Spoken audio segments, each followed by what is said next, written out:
All right, why don't we get started? Thank you, everybody, for joining us today. I know that in this day and age, we all have plenty of Zoom calls to attend, and so I thank you for taking your time to attend ours. I am Ben Hohen, a research scientist at Lawrence Berkeley National Lab, and I'm joined today by Eric Bruner, a professor of economics and policy at the University of Connecticut, and Josh Hyman, an assistant professor of economics at Amherst College. I've had the pleasure of working with these two incredibly bright fellows who are experts as it relates to school finance and student outcomes. We've been working on this work for a few years now, and we're really glad to be able to share it with you today. This work is funded by the U.S. Department of Energy's Wind Energy Technologies Office. So, of course, we thank them for their support of this work. A few housekeeping notes. As you probably know, you are muted, and we'll keep that way during the webinar, but we do want to hear from you. So please see if you can search out the question and answers chat window. I think it's at the bottom of your screen if you hover there. And at any time, you can send in questions for us. We do have somebody monitoring those during the whole presentation. So even if you have technical issues, please feel free to reach out to us. This webinar is being recorded, so please note that. And we will have it posted in a week or so on our website. One other thing to note, you might notice that there's a live transcription occurring. And that is for those that are hearing impaired. If you find it distracting for you, I believe you can click on it and opt to have it not appear on your screen. All right, well, with that, we can step into the presentation fully. So, actually, one disclaimer. This work, as I mentioned, is funded by the U.S. Department of Energy. I work for Lawrence Berkeley National Lab, and they ask us to say that the views and opinions of us, the authors, are not necessarily those of the US government or any agency thereof, or the regents of the University of California. They are ours alone. So there we go, we dispense with that. So this is the very simple agenda for today. I'm gonna set up this work, providing some background as to how we got here. I'm going to also step through the data used for the analysis, and then I'm going to turn it over to Eric Bruner, who's going to walk us through the results and get us to the conclusions and the takeaways from the work. We will, at that point, have time for questions and answers. At that point, hopefully, we'll hear from Josh. But we just were discussing as a set of authors prior to jumping on the full webinar that if there are pressing questions that come up during the webinar, again, please feel free to ask them. We can stop and make sure we are clear in the analysis and that we're presenting. So we can stop for those kinds of questions too. All right, so let's move on here. So our sample period for this analysis starts in 1995 and goes through 2016. And I'm going to step through a few years of slides here showing the progression of wind development, at this case at the county level across the US. And what you'll see is that, let me just make sure I got this working. You'll see that development is not uniform. No surprise there. Some development is taking place in counties much more dramatically than it is in other counties. And that is an ability that allows us to leverage those disparate and different data in combination with the same disparate and different data as it relates to school revenue, expenditures, and student outcomes. And by looking at relationships for how they are grow or how they fall, we can establish a correlational certainty that at least that they are moving in parallel. It's a little more difficult to talk about the causation, but we are able to discuss that a little bit, and we'll talk about that as we describe the results more fully. So you might still be asking, why even study this? It's a common claim that wind energy installations impact school districts, and often the discussion is that it would impact them positively. Here's an article from the Columbian way back in 2010, looking at schools in the Colorado River Valley and how they might have been benefited from the wind development that has taken place in that valley. Another one from the New York Times, looking at benefits for Texas schools in 2011. Similarly, one from Illinois in 2018 and another in 2019 for Ohio.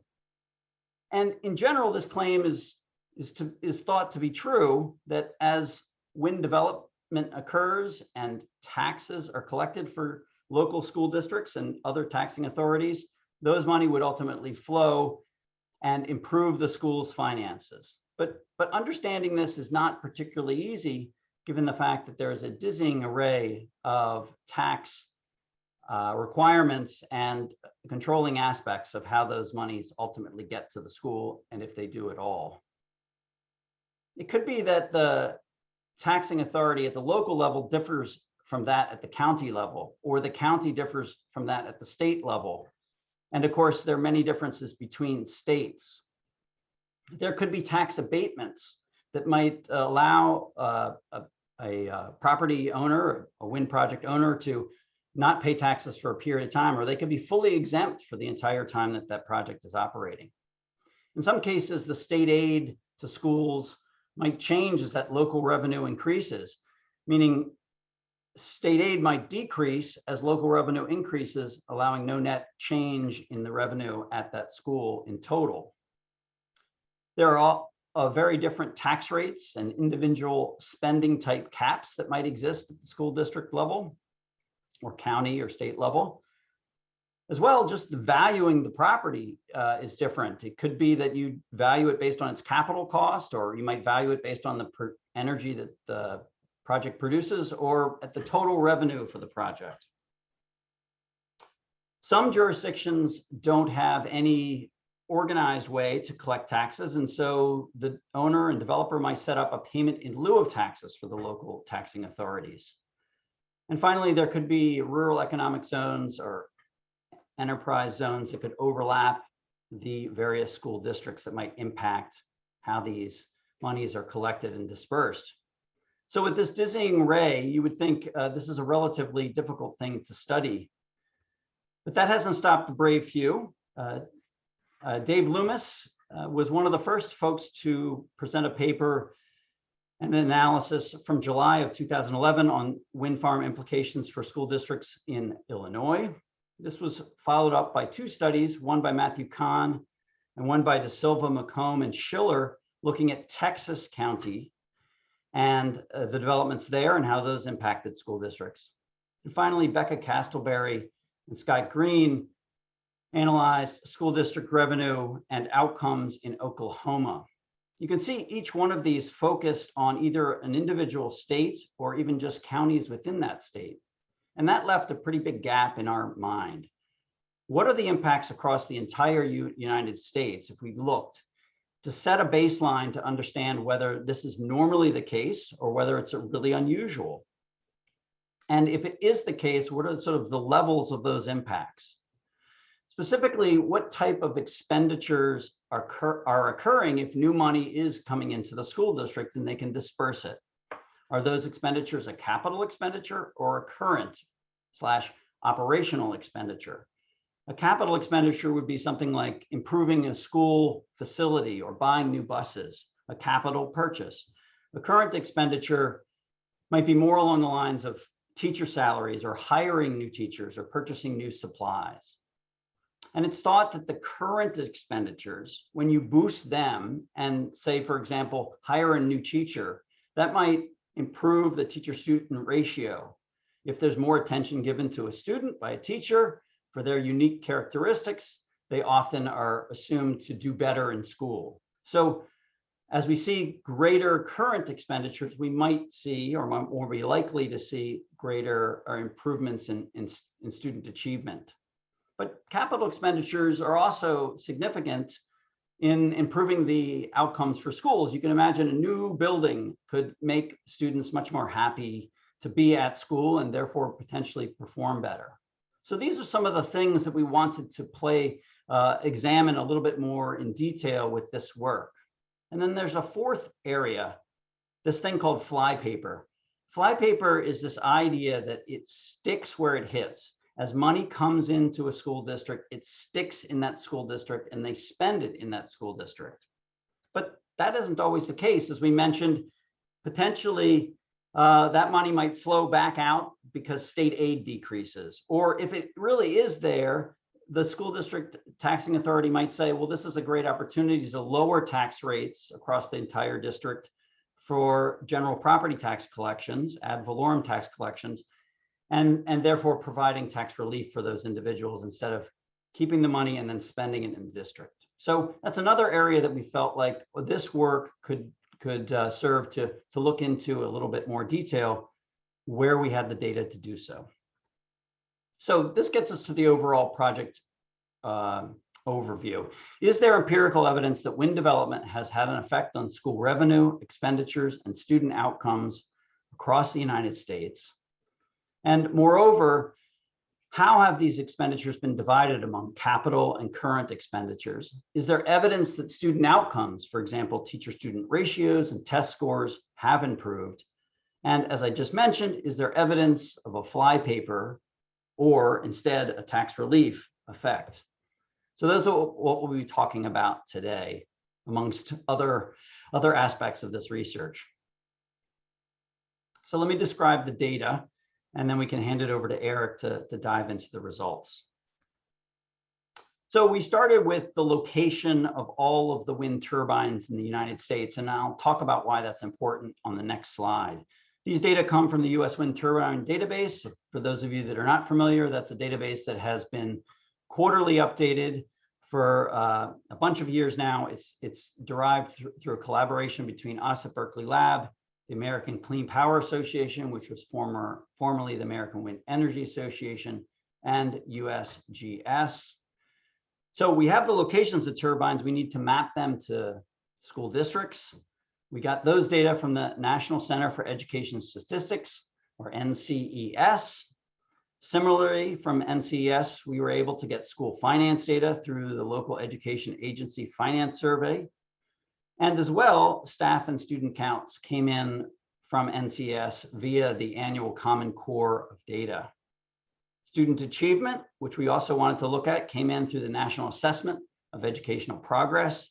And finally, we control for the underlying demographics of our school districts with data from the US Census Bureau. So I mentioned it's important to note where wind turbines are located. This is a screenshot of one of our sample areas. This happens to be area of Texas and Oklahoma. The black lines in our data describe the state boundaries. I mean, on the screenshot, the purple lines are county boundaries. The light dark lines or black lines are school district boundaries, and the points are individual turbine locations. And I want us to zoom in on Dewey County, Oklahoma, shown just to the right of that pop-up. As you can see from where the wind turbines are located, the individual turbines, they each represent individual turbines of different projects. The projects are denoted by the four different colors, but you can see there are sort of 4 projects there of 2 colors. The individual turbines are located in multiple school districts.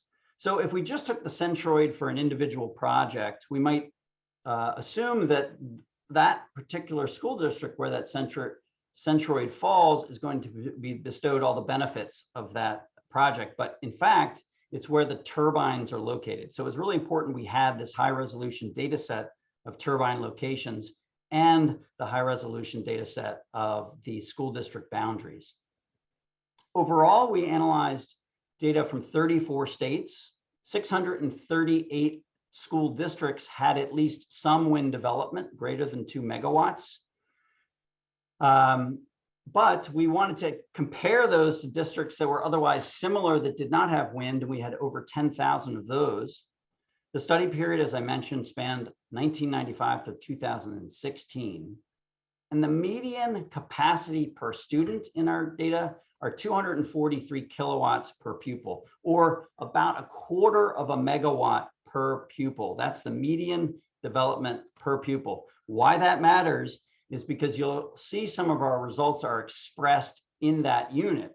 It's important because if you think about a wind project, if you have an enormous wind project in a district with very few students, there's going to be an oversized effect, where alternatively, if you have a very small project, say 1 or 2 turbines in an enormous district, you're very unlikely to see an effect. So we measure it 2 ways, as Eric will describe, but one of which relies on this metric of megawatts per pupil, or in this case, I'm describing it as kilowatts per pupil. And we play around with those too, but think of them kind of as the same. It's about a quarter of a megawatt per pupil is the mean district size and capacity in our data set. So I think that's it. Eric, I'm going to turn it over to you, and you just tell me how to advance the slides and when, and we'll take it from there. Is there any burning questions we should answer now before we move on? There is. Okay. Does somebody want to? I'm not monitoring the chat myself. Does somebody want to speak it? So Ben, I'm seeing no questions currently in the Q&A, but just a reminder to everyone, feel free to type in your questions. Great. Okay, and there was this person with their hand up. Nothing came in from that. Okay, great. Well, Eric, you've unmuted yourself. Take it away. I'm going to mute myself. Great. Thank you very much, Ben. So we want to start off by providing you with some graphical evidence of the impact of wind installations on school district finances. So if you could flip the slide for us, please.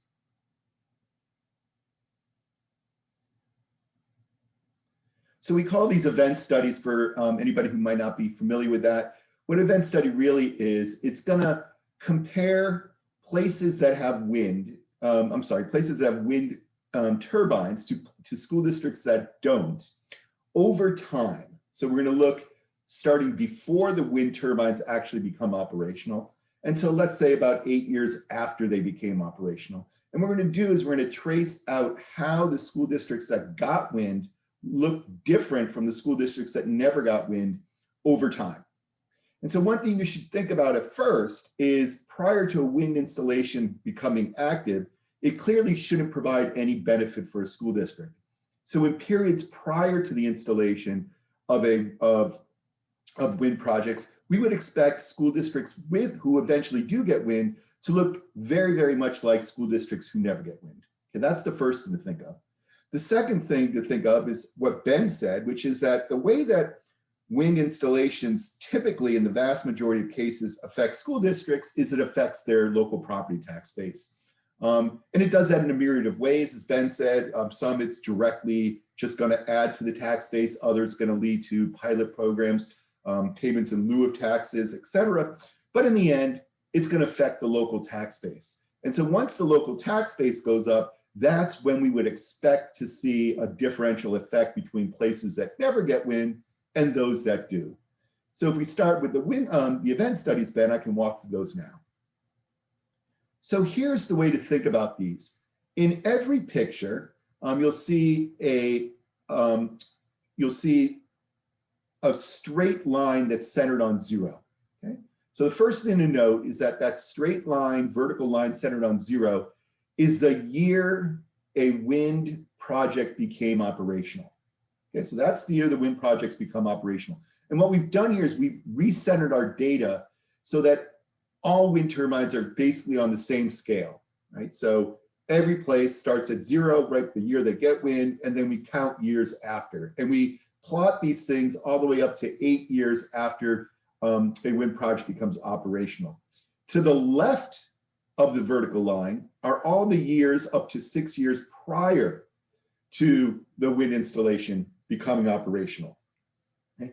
And we plot out the event histories, that's what we call them, the event histories for 5 critical outcomes of school district finances, namely the local revenue that school districts received. And let me be clear what that means. This is almost the vast majority of local revenue is local property tax revenue. but it also does include things like the pilot payments and things like that. Moving to the right, we have total expenditures. That is overall expenditures on both current operational activities, which again, as Ben noted, is things like paying teachers, hiring teachers, and paying for textbooks, and for capital, which again is improvements to buildings. Okay? So that's the total expenditures. And then below that, we break out total expenditures into three main categories: current expenditures, once again, teachers, books, etc., capital expenditures, enhancements of buildings, and other expenditures. And these other expenditures are going to be primarily, as we'll see in a minute, payments back to the state. Okay. All right. With that in mind, let's start on the far left with local revenue. And what you see is that intuitively, prior to districts having their wind installations become active, we see that school districts that get wind look nearly identical to every other school district in our sample, right? So that the black solid line is flat and at zero, almost perfectly at zero in the whole period leading up to the wind installation becoming active at the vertical line of zero. The dotted lines that you see on either side of the constant of the solid line are our confidence intervals. So as long as those confidence intervals are above the zero line, that means we're 90% confident that there's an actual increase in revenue in those post periods. So if we plot that out, we see no effect up until the date that the installations become active. And then we see a slow progression of revenues start to increase. Now, it doesn't increase all at once. We see a slow progression. We did a lot of investigation on what causes that. And we believe the most likely reason why wind slowly evolves and then slowly starts to plateau out is due to state laws that give exemptions for certain amounts of time and other idiosyncratic aspects of the financing and taxing of wind energy. So moving from local revenue, you see the large increase in local revenue, which makes it up to almost $2,000 per pupil. So a relatively large increase. Leads naturally to a very similar increase in total expenditures, right? So the picture to the right, we see once again, total expenditures being quite flat and looking very much like the expenditures of other districts prior to districts getting wind. But then after districts get wind, we see once again, large increases in total expenditures in these districts. I also want to remind you that all our figures are in per pupil terms. So that is roughly what you're looking at there. From period 5, 6, 7, and 8 of about $2,000 per child increase in spending. Now, interestingly, when we break out total expenditures into its three components, what we see is that school districts are spending some of the money on current expenditures. Again, that's teacher salaries, hiring teachers, and textbooks, but it's quite mild, right? So expenditures are going up by a little, but not all that much. In contrast, what we do see is a large spike in capital spending immediately following the introduction of wind energy. So we see much bigger increases in capital expenditures on a relative basis than we do in current expenditures. And we also see a relatively large increase in other expenditures. And I will explain exactly what that is in a little bit, but let me hold off with what those other expenditures are. But again, I just give you a hint, they're payments back to the state. Hey, Eric, just one clarifying question at this point, maybe that you could just address. The question was for the local revenue graph, and I'm assuming for all of the graphs, is that for the school district, meaning rather than revenue at some county level or some other taxing jurisdiction level? Revenue specifically to the school districts. Yep. Right. All right. And one other question, just to clarify, is this, you said this is income per pupil. Is this income per pupil per year? Yes, it is. It's income per pupil per year measured in constant 2016 dollars. Great. Excellent questions. Thank you for those clarifications. Very good ones. Just one last note before we move on these figures I added, Eric. Thank you. So what Ben has now put up there is giving us an idea of the relative increases in these three components of expenditures. So what we see is that for a typical expenditure across our entire sample to the far right of the diagram, Ben has pointed out that on average, school districts typically spend about 85% of their dollars on current spending. This is nothing new. I'm sure everybody out in our audience is aware that whether it's the private or public sector, 80% of budgets go to personnel, right? This is the same kind of idea here. And on average, we spend about 8%, school districts spend about 8% on capital. But if you look at this, what school districts are doing when they get wind revenues, they're doing the exact opposite. They're flipping those things on the head. They're spending 41% on capital expenditures and 16% on current expenditures and 43% on other expenditures. So it's a very different way of spending the money. Right? Then we see money typically being spent. And we're going to return to that as we move forward. Okay, so we saw relatively large increases in current expenditures, but we noted that those increases in expenditures were dramatically shifted towards capital expenditures rather than current expenditures. So it might not be too surprising that when we plot out the event studies for the pupil-teacher ratio, which again is simply the number of kids in a school district divided by the number of teachers, which is basically a measure of class sizes, right? That's a kind of a measure of class size. What we see is that, again, we don't see anything going on prior to the installation of wind energy. But after the installation of wind energy, we do see the pupil-teacher ratio falling. So consistent with what we might expect, it looks like school districts are using some of this money to reduce class sizes. However, if you look at the dotted lines that cross, that are confidence intervals of how sure we are about that estimate, is they really all cross zero, right? Except for in one little tiny place, right? So we're not very confident that class sizes are being reduced. And a matter of fact, even not being all that confident about the reduction, I also want to point out that the magnitude is very, very small, right? So these effects equate to less than 1/10 of a student per teacher decline in the pupil-teacher ratio. So a very, very, very small effect on class sizes. So it's not too surprising that we were barely able to detect it. Okay. Again, consistent with most of the wind revenue being spent on capital versus current, on the right-hand side, we see that there's basically absolutely no effect on teacher salaries. Teacher salaries are completely flat.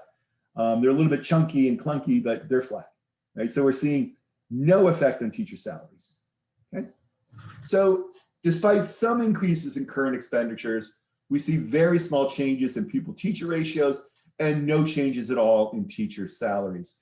And of course, pupil-teacher ratios, teachers, and to a certain extent, teacher salaries are considered some of the more important inputs to the educational production process that help improve student learning. So given that we see very little impact on pupil-teacher ratios, very little impact on hiring teachers, very little impact on teacher salaries, if any, it might not be too surprising that when we turn to looking at test scores, what we see is essentially no effect on student achievement. So what we're plotting for you here is for the full sample on the left of all school districts. We're looking at the impact of wind installation on student achievement. And what you see in both the left and right, the left is the full sample of school districts, the right is without Texas, and we'll come back to it in a minute again. We see that essentially test scores are completely flat. Right? So there's two takeaways from that. In one way, this might not be that surprising given we didn't see much action on class sizes or other components to current spending. On the other hand, we did see large increases in capital spending.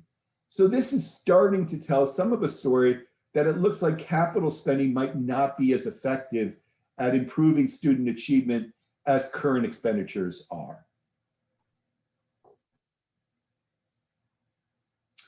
Okay, so what's really nice about event studies is they let you graphically look at what's happening both before wind installations become operational and what happens after they become operational. And we can trace out those patterns very nicely for all our major outcomes. One problem with event studies, it's not really a problem, but they tend to be a little bit noisy in statistical speak. And they're noisy because you're estimating lots and lots of parameters, one parameter for every year before and one parameter for every year after. So a common thing to do then is simply to collapse the event study and say, let's start with wind districts and say, how did spending change before and after, between before and after the installation of wind? And then let's subtract off from that how spending changed in districts that didn't get wind before and after the installation of wind in other districts that did get wind. So that's called a difference in difference. The first difference is the change in spending for treated places, and treated places are the places that got wind. And the second difference is the difference in spending for the places that didn't get wind, pre and post. Okay, with that in mind, the nice thing about differences in differences is you only have to estimate one parameter, so you get more precise estimates, although they don't provide you with quite as much information or nuanced information as the event study. Okay, so what here, I want to go through this a little bit slowly. Okay, so in the prior, in what we've done now is we've made our measure of treatment, i.e. getting wind. We're measuring now how much wind capacity a district has as total turbine capacity per pupil in a school district in a given year. So everything up here is going to be an annual estimate. And the key variable of interest is turbine capacity per pupil measured in kilowatts per year. In years prior to districts getting wind, that measure is set to 0. In years after them getting wind, it's set equal to the total turbine capacity in that year per pupil. For districts that never have wind, this measure always equals 0. Okay. So it's what's as Ben noted, what's nice about this as a measure is it not only makes use of variation across space and across time in whether or not a school district was exposed to wind turbines, but it now also makes use of differences across space and across time in the amount or capacity of wind energy that districts have installed, right? So these tend to be much more precisely estimated measures because A, they're no longer event studies, but difference in difference estimates, and B, they take advantage of more information, namely capacity per pupil across space and across time. And again, what I mean by across space is across school districts. Okay, so to read one number in this table, let's start with the first number, 3.92. So that is our estimate, our parameter estimate of the impact of one additional kilowatt per pupil of wind energy on local revenue per pupil. So the way we can interpret that coefficient is each additional kilowatt per pupil of wind energy increases local revenue by $3.92 per pupil. Okay. Well, that's a little bit hard to interpret and a little bit hard to think about.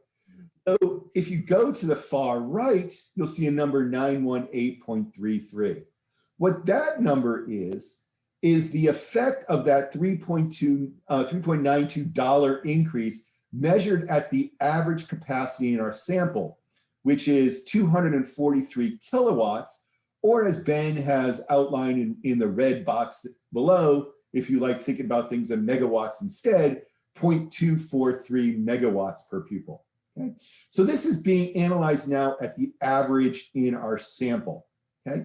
So what this tells us is that our average school district that gets exposed to wind has an annual increase in their local revenue, which is again, nearly all property tax revenue and pilot payments, of approximately $920. Okay? Total revenue at the mean also increases substantially to $872 per pupil. The difference between the 918 in local and the 872 in total is driven by the fact that we see a small, in this case, not statistically significant decline in state aid. So many states, as Ben mentioned, have policies that when local revenue goes up, states cut back on the amount of state aid they provide districts, right? And so that's why that is negative. Okay. We see large increases also associated with expenditures. So a 1 kilowatt per pupil increase in wind energy capacity leads to a $4.86 per pupil increase in total expenditures, which translates into a $1,167 annual increase at the mean level of capacity in our sample over the sample time frame.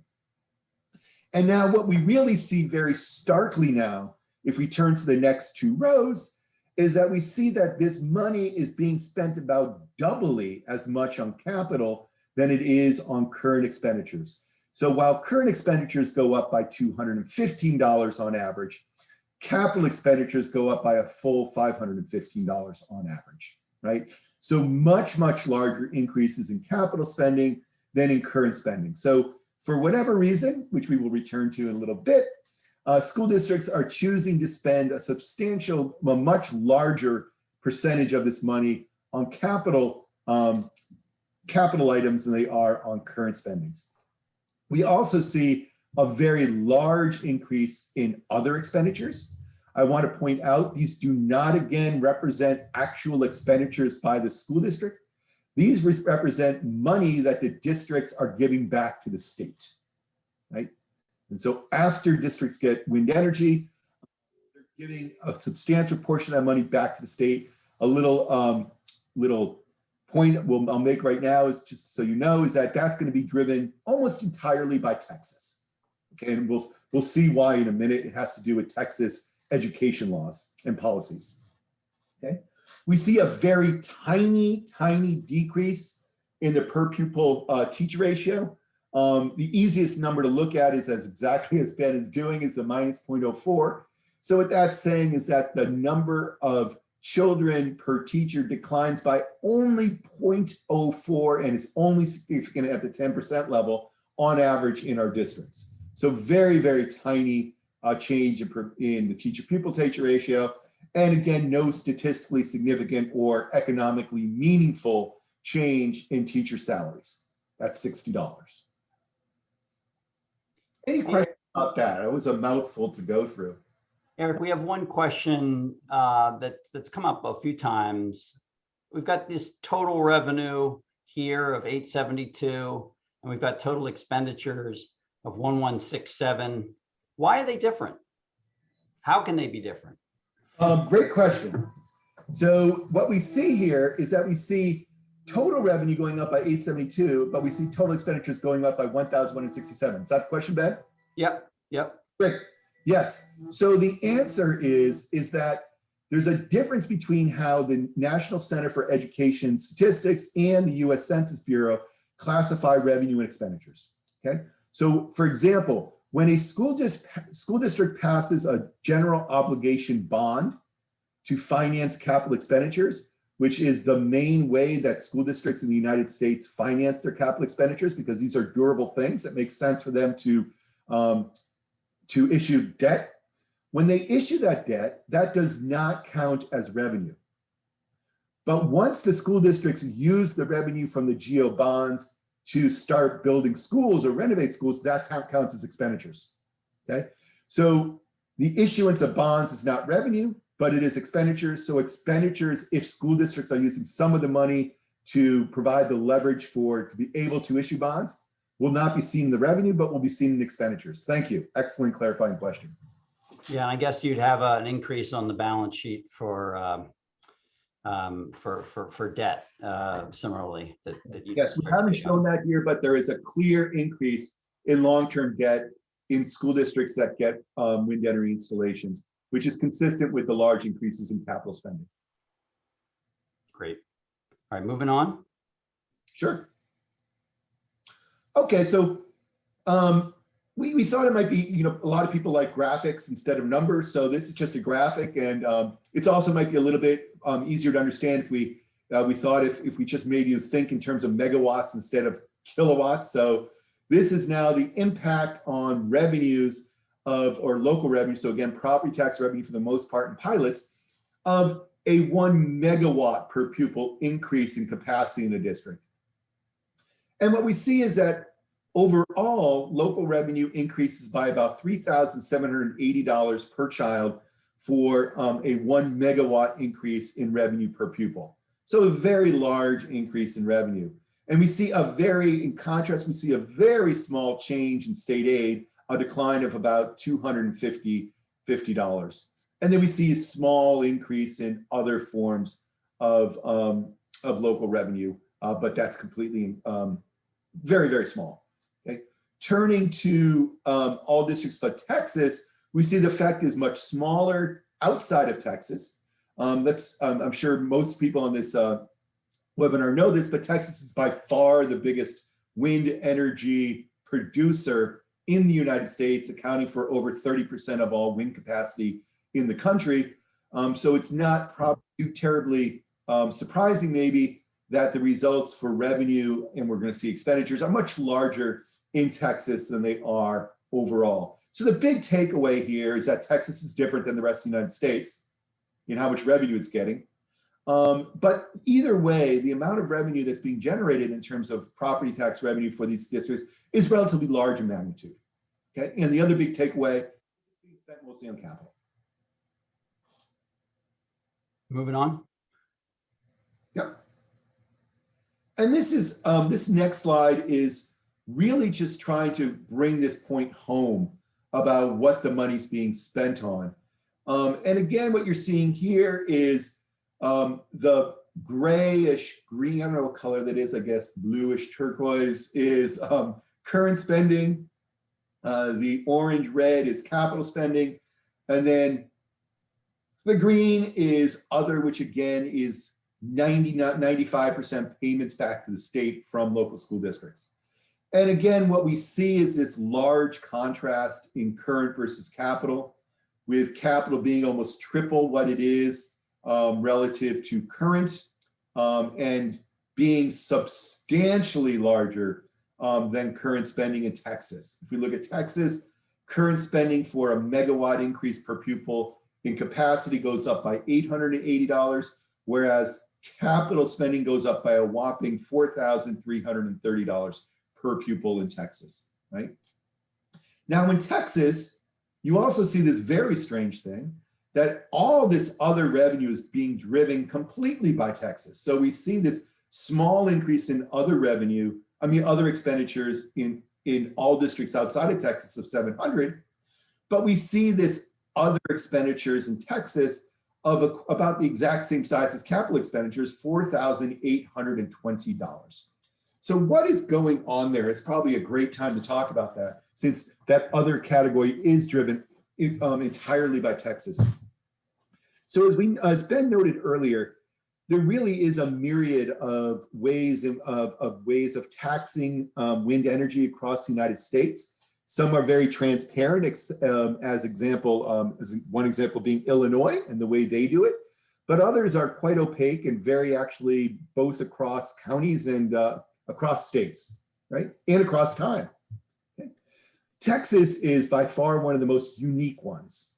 Okay, so in Texas, Texas wind energy policies intertwine with their school finance laws to create a really complicated system of interaction between school finance and wind energy revenues for school districts. Okay, so let's start off with the school finance aspect.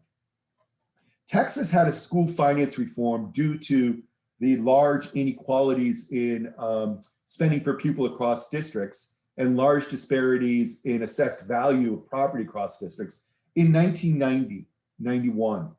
And that school finance reform, which was court ordered, required the state to redevelop their school finance system and come up with a system that was more equitable. And the system that Texas adopted was a system by which the state was going to start providing more state aid to low wealth school districts. What I mean by wealth is property wealth districts. They're going to provide more state aid to low wealth districts and less state aid to high wealth districts. And a matter of fact, if your property wealth per pupil was high enough that it would generate large sums of revenue for your district, you would have to give all the excess revenue back to the state in something that is called recapture. So essentially the recapture term refers to the fact that the state recaptures all revenue above some level that's associated with the assessed value in your district or the property wealth of your district. Okay, so with that in mind, you can imagine what happens to school districts. School districts have wind installations move in. It increases their the property wealth of their district. It raises it above the threshold, and all that additional money must go back to the state due to the school finance law in the form of recapture. So that $4,820 represents the dollars recaptured by the state due to the large increases in local revenue and local assessed values that Texas school districts experience when wind installations are put in place. Okay, yep, I'll go fast.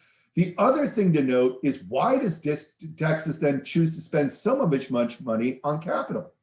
Well, the recapture law actually explains that perfectly. Why?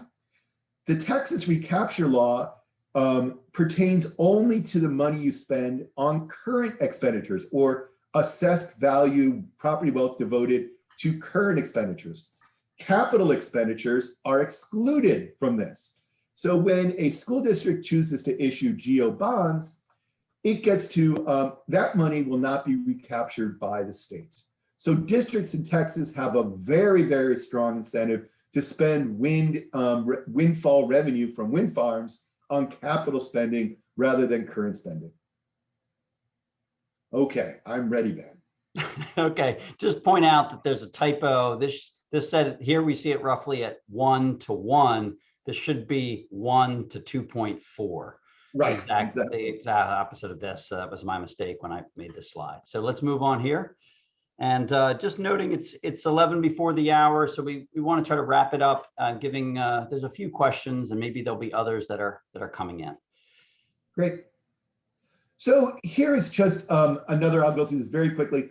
All you have to see here is this is the impact in a difference setting that allows the effect of wind energy on test scores to evolve slowly over time. And the real key takeaway here is that you see no stars in any of these columns, meaning there is absolutely no statistically significant impact of wind energy installations on student achievement. We have pretty precisely estimated 0 impact on achievement effects. That's the big takeaway here. I don't think we need to say anything more about this because everything is 0. Okay. Finally, Ben mentioned that one other thing we wanted to look at is, school districts really have 2 things they can do when they get windfall revenue from wind farms. They could increase their spending, which we showed you they did, or they could use the additional property wealth to lower property tax rates. Right? And what we see here is that there's very heterogeneous responses across states to what they do with the money. In Illinois, for example, there is statistically significant declines in property tax rates. So school districts are choosing to give some of the money back to taxpayers in the form of property tax relief, but it's only of about 13% of the money they get in. So they're still spending the vast majority. So in other words, there's still a large flypaper effect. Contrast that to Texas, where we see absolutely no effect. If anything, maybe a small uptick in property tax rates in Texas. That small uptick in property tax rates is again because Texas school districts are highly incentivized to pass local GO bonds once they get wind revenue, and those GO bonds have to be backed by local property tax rate increases that could be very tiny in Texas because their property wealth went up with the wind farm. That's great. Okay, I just wanted to point out to you that if any of you are interested in the actual paper, you can obviously download the paper. And the appendix, we have a detailed a pretty detailed discussion of how the wind tax laws in every state intertwine with the school finance laws in every state to create this complicated system of taxation of wind energy and its implications for school districts. And we've done that for the top 21 states, which maybe Josh or Ben can remind me, but I think that accounts for like 85% of all installed wind energy or something like that. Might even be more. And finally, I wanted to point out, just conclude, wrap this up so we have a little bit of time for discussion. One of the nice things about the study is that, as Ben mentioned, there were several studies before this, but they all focused on either Texas, Oklahoma, or Illinois, so single state studies. This is the first national study to really go into the impact of wind energy on school district finance, and also look much more fine-grained at the outcomes, including student achievement. And what we see is that wind energy has a relatively large effect on revenues of about $900 on average of local revenue increases. But again, our big takeaway here is that school districts, due to the incentives they face, are incentivized to spend that money on capital expenditures versus current expenditures, with on average capital expenditures rising by about $500 per kid and current expenditures rising by only about $200 per kid. The big takeaway of this is that we think about how much revenue this raised annually across the entire spectrum of districts that have wind energy. In 2016, this would amount to roughly $1.1 to $1.4 billion in revenue in aggregate for these school districts. Finally, I wanted to point out again that, not surprisingly, given the small impacts on current spending, we find very small effects on pupil-teacher ratios, or no effects on salaries, and no effects on student achievement, right? And finally, we see some tax relief in some states, most notably Illinois, but none in other states, for example, Texas, right? And again, you can look at all the different formulas in the paper for the top 21 states. And I'll just note that we only had good data on tax rates for Illinois and Texas, so that's why we presented them. It is a great question, a little tough to analyze because it's tough to get that highly detailed tax rate information. Actually going back far enough. Yeah. So anyway, we have two examples to provide to people. And then Eric and David Schwegman, who's I don't believe on the call, have done some work looking at county level finances. We obviously focused on school district finances for this work. And because of the similarity between the two and the fact that that paper is soon to be out in the real world as a working paper, I thought Eric could just quickly note the conclusions from that work if folks are interested in that. So this is looking at county expenditures. So these are not aggregate expenditures in a county, like those summing up the school districts, the towns, the municipalities. This is purely county level municipal expenditures. So those for the county government.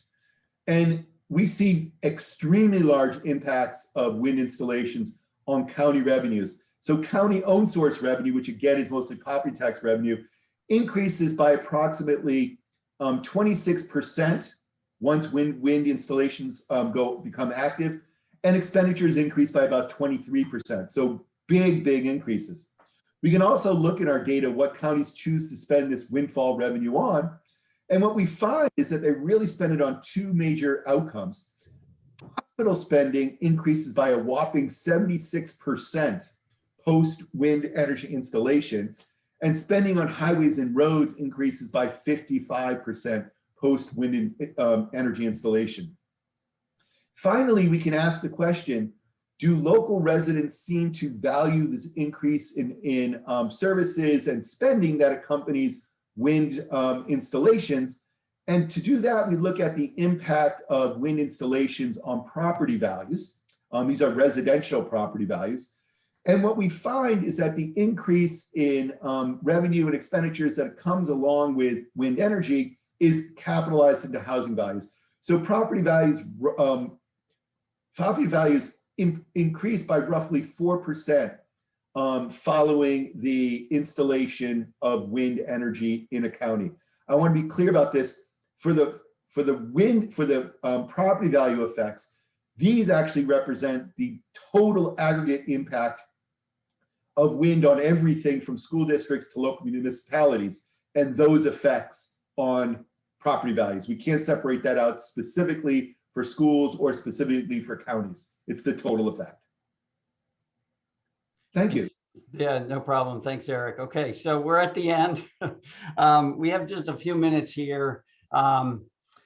Just want to note that we can be contacted if we're kind of running short on time here. So we'd love to hear from you if you have more questions. There is a link here, but you can probably just Google now school district revenue shocks, Berkeley Lab, and you'll find the working paper as well as a project summary, 2-page summary that's a little easier to digest than some of the details we presented here. So just the few questions I have. It would be interesting to connect your research to other educational studies to explore what amount of expenditure leads to test score increases. So Josh, why don't I kick that to you? Basically, the questioner wants to know sort of where do you start to see increases, or what are the drivers to student achievement increases that we would want to see, or one would want to see if they're going to hope to see changes in the outcomes for students? Great, yeah, it's a great question. Thanks for it. So in the literature and sort of economics of education and school finance, it seems to be at this point, there's a lot of studies around this that most studies now find pretty big increases in student outcomes, test scores, or either even longer run outcomes, college attainment, earnings of students from increases in current spending. So teachers, more teachers, class sizes, or better teachers in the form of hope, that connection there between teacher salary. So whether you spend more on teachers, hiring more teachers, or increasing salaries, there tends to be impacts there for kids. But there are other papers, our paper is one of them now at this point, that shows that when you spend the money on capital, it doesn't seem to be there, those increases in student outcomes that we can measure, test scores, college attainment. If you sort of had some survey measures of, how do you like being in school or something, maybe you might find impacts there. But again, you can always, do a good job of what given the data. So I think, one of the lessons here is that, given these laws that incentivize the districts to spend the money toward capital, there doesn't seem to be these impacts on student outcomes. But maybe if the laws were a bit different, or if there are other ways to incentivize the districts to spend the money on current spending, you might see those, those increases and being more impactful on student outcomes. Great, thanks, Josh. And we have reached the top of the hour. I believe Eric and Josh can stick around for a little bit. We have one other question. That's it. So we did pretty well in answering your questions. And again, thank you for attending the webinar. We'll just answer the one question here. One of the listeners asks, actually, we've got one other coming in. So they were particularly curious about these differences between Illinois tax rates and Texas tax rates. And they simply ask, what can states do if they want to lower their tax rates given new wind money? Anybody want to take a stab at that? Yeah, this is all about the incentives that districts face, right? So it's a really complicated thing. So the literature from economics is, the majority of the literature in economics suggests that this is a very common thing that we see, the Illinois effect, which is jurisdictions, school districts, whatever, typically when they get new revenue, spend most on spending versus giving it back to taxpayers in the form of property tax relief. And in these particular cases, we don't know what school districts, why school districts are doing this per se. We do know that wind energy is mostly in rural school districts. It's obviously mostly in rural school districts, which tend on average to be relatively underfunded relative to other districts. They tend to get less funding. So it might not be too surprising that district administrators are choosing to take this money and spend it on schools versus giving it back in property tax relief. But to write the point, if states wanted to get more property tax relief from wind energy, it would have to be simply stipulated into the tax laws associated with wind energy. Great answer, thanks, Eric. And then this is one for Josh. It sort of gets to what you were mentioning in terms of the difference between capital and current. So the listener asks, All right, say you've increased capital spending and you've built new sports facilities. Wouldn't there be health and societal benefits from this? I mean, can we say it's all bad? That I'm not sure we're saying that, but let's turn it around. What's good about increasing capital expenditure? If we don't see the evidence in the student test scores, what sort of other things are improving likely with this increased capital spending? Yeah, it's a great question. I think a really natural question to ask, given the results we find. So we do our best to look at sort of the types of capital spending. So the data for the universal school districts nationwide that we have on that doesn't get much more detailed than just capital spending. It's like, basically, sort of big building purchases versus like land acquisitions versus equipment, stuff like that. But it doesn't get as fine as you would want with the sports stuff. But Texas actually does have more refined data that allows us to dig a little bit into that. And it doesn't actually seem like it's like mostly sports stadiums, football stadiums or something. It seems like, that's part of it, but it's also just, renovating buildings, building, new school buildings, all the sort of stuff that you think about maybe when you're not thinking about Texas or something. And so, we do our best for that. But yeah, regardless of whether this is sports facilities or just renovating, the high school or any other school, yeah, I think, again, it's a data limitation in that we can observe student test scores pretty easily. Maybe some other outcomes. In Texas, we didn't present this in these slides, but in Texas, we dig in and we are able to examine high school graduation rates, ACT, SAT test taking, other outcomes besides test scores. We find nothing there. But yeah, if we had data, I think the health is really interesting idea here. Certainly, I don't see how it could hurt, kids to have better facilities. I think the question is like, what is the most efficient sort of way to spend this money? And it depends on what outcome you care about. If you care about, if these are somewhat disadvantaged rural communities with low test scores and low rates of college attainment, I would argue, spend it on something that's going to help get these kids into college and have, improvements in that.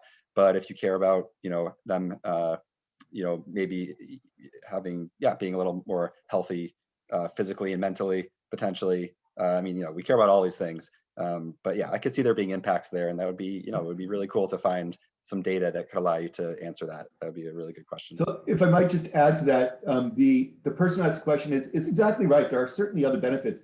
Just to give you an extreme example, there is one small school district in Texas that uses all its wind energy, not all of it, but a good chunk of it to start an educational foundation. That's what they do with the money. They start an educational foundation, and they pump all the money in there. And that educational foundation funds any kid who wants to go to college in their district will get a scholarship to go to college. Any kid. So, and they'll send them anywhere, to Harvard, Yale, Texas Tech, doesn't matter. They'll get a full scholarship. So clearly societal benefits, but that's sort of an outlier case.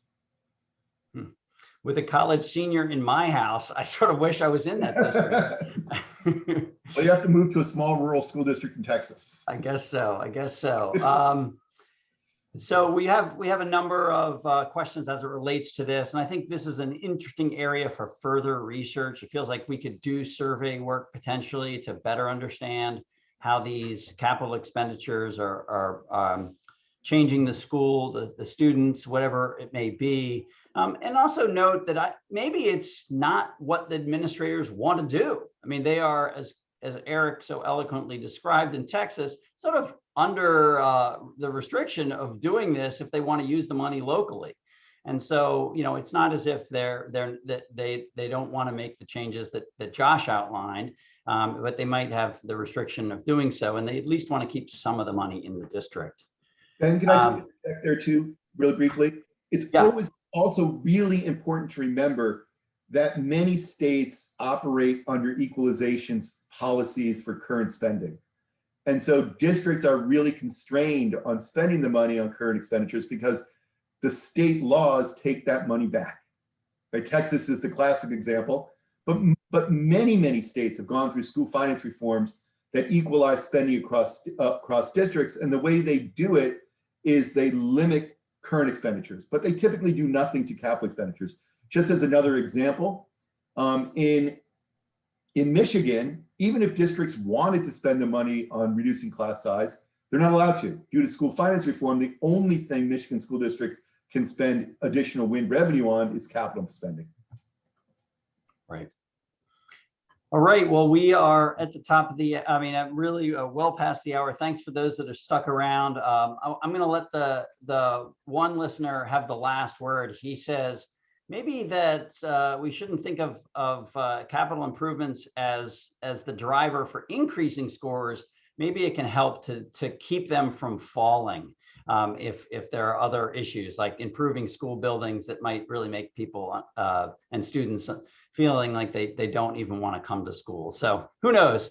But it's really been a pleasure to report all of this to you. We do have our lines open. If there are additional questions, feel free to reach out to us, and we'll end it there. Have a great Friday. Take care, everyone. Thanks so much, everyone.